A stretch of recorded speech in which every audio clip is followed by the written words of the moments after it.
Salman recording studio बस्ती।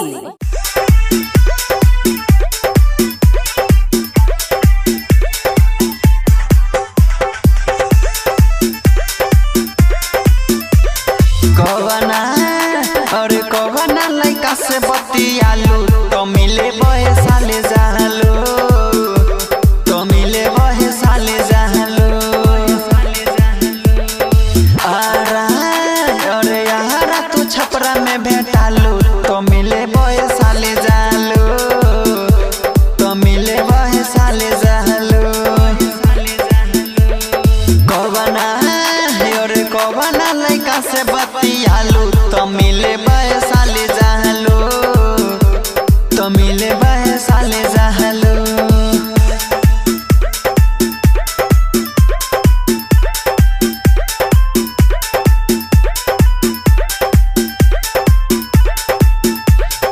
केकरा से बाहर तू फसल हाँ दिलवा में धसल, तू हमके बतावा हो काहे के करेलू ना दाने, तू बात ला ना माने न ऐसे तारा सावा हो।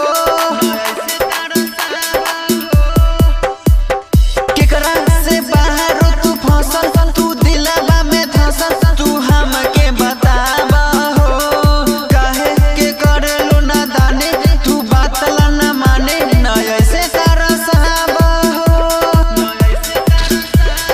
महुआ अरे महुआ तू हाजीपुर भेटालू तो मिले बहे साले जालो, तो मिले बहे साले जालो।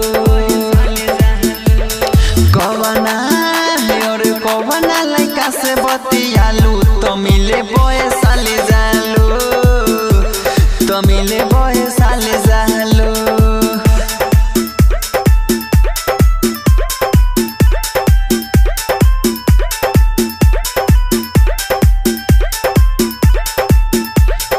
कैसे तू मिले रोज जालू ना केहू से डेरालू, तू जइबू पकड़ाई हो कहे पर है मिनट से तो चक्कर बारू कैसे तू सब बताई हो।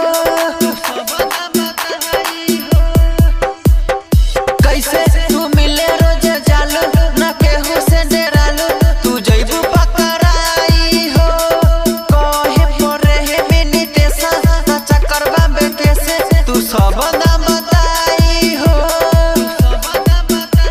करहटिया से मेरे गज भेटालू तो मिले बहे साले जालो, तो मिले बहे साले जालो।